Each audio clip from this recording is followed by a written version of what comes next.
Hi, welcome back. So, I want to explore with you the ways that your mind body system might be holding on to some limiting beliefs or negative connotations related to religious terms like God or the Lord or any other traditional terminology that might feel oppressive or judgmental. And while it's definitely beneficial for spiritual practitioners to expand their vocabulary and include terms like the universe or mother goddess, any kind of terminology that feels less threatening. I think that if we completely discard all of the traditional Abrahamic terminology, and I'm speaking from a Abrahamic perspective, then if we discard all of that terminology, then in a way we're throwing the baby out with the bathwater. And this can be applied to other cultural perspectives, not only Abrahamic, Judeo-Christian, Muslim. No matter what your cultural background is, if we completely let go of these traditional terms because of the feeling that comes with it, then maybe there's something we're missing here.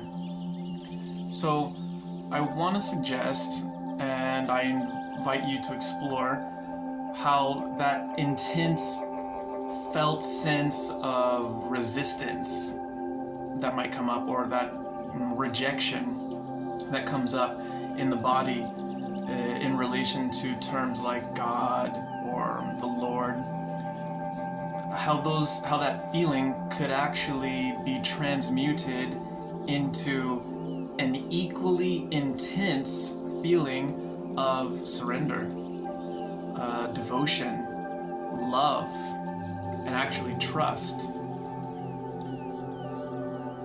So,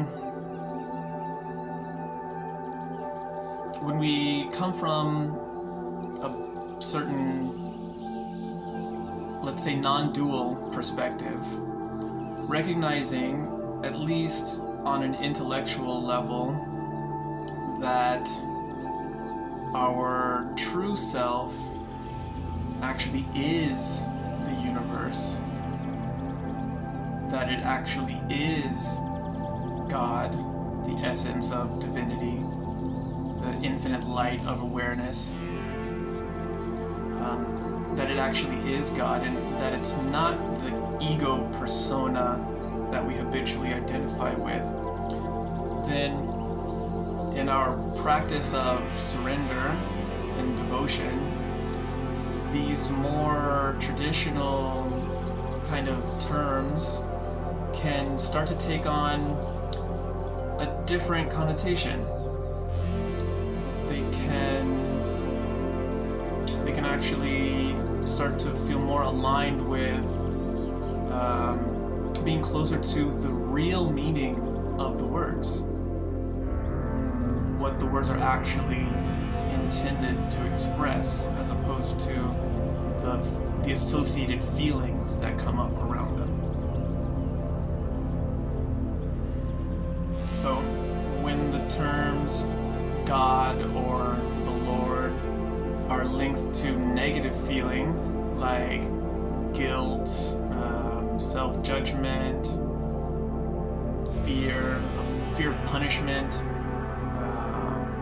then sometimes that can get in the way of the actual truth behind the words, which is that there's a larger awareness, there's a larger consciousness, there's a universal essence of being and presence that's larger than just this limited mind body that I habitually identify with.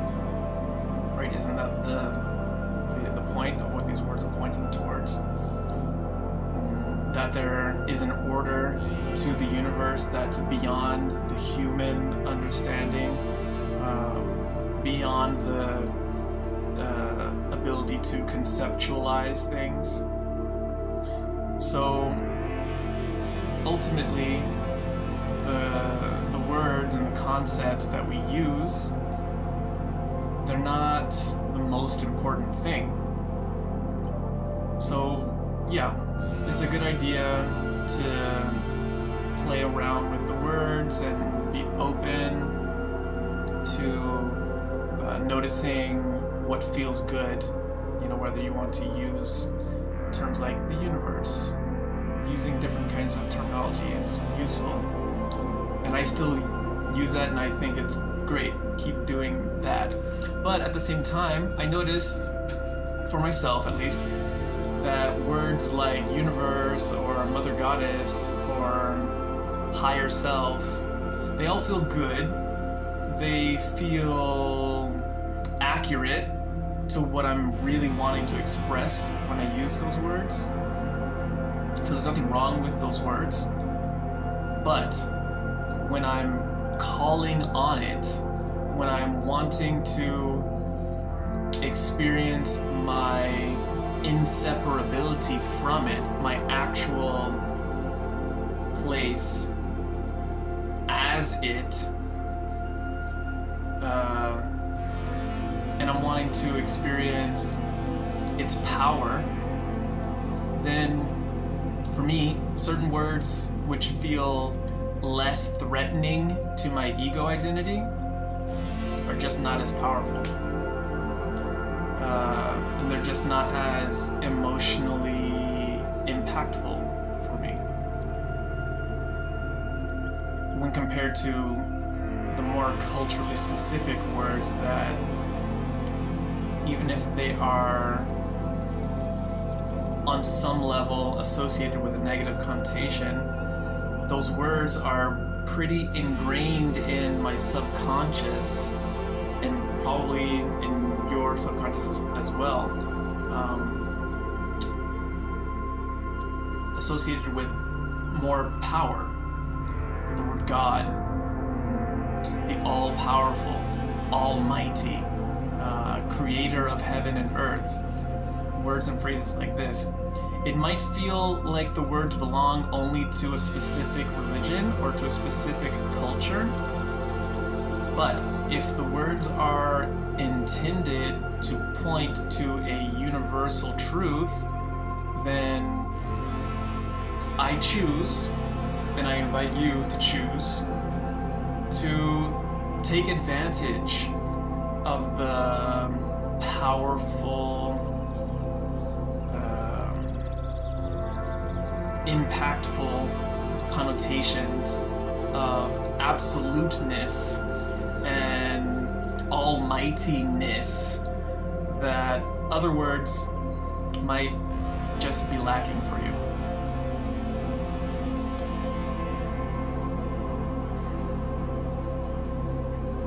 Yeah.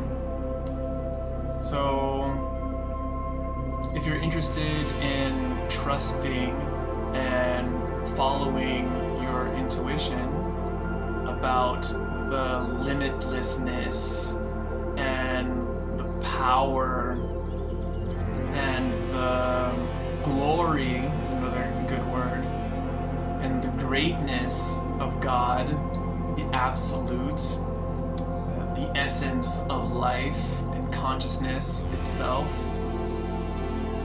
then I want to invite you and everyone to just reconsider the traditional religious terminology of your own culture, whatever culture that may be, with the intention of just releasing the grip of resistance against some of that negative connotation, and just choose, if you're willing, just choose to feel into the potential untapped power associated with those words. As usual, if you've enjoyed this video, then go ahead and hit the like button and subscribe to this channel if you'd like to see more. let me know in the comment section if you also sometimes experience a negative connotation with certain religious terms, traditional terminology, and what's been helpful for you on your spiritual journey. That way, others can benefit from your experience, and we can all sort of share in the freedom from limiting beliefs. So, peace be with you. Talk to you next time. Bye.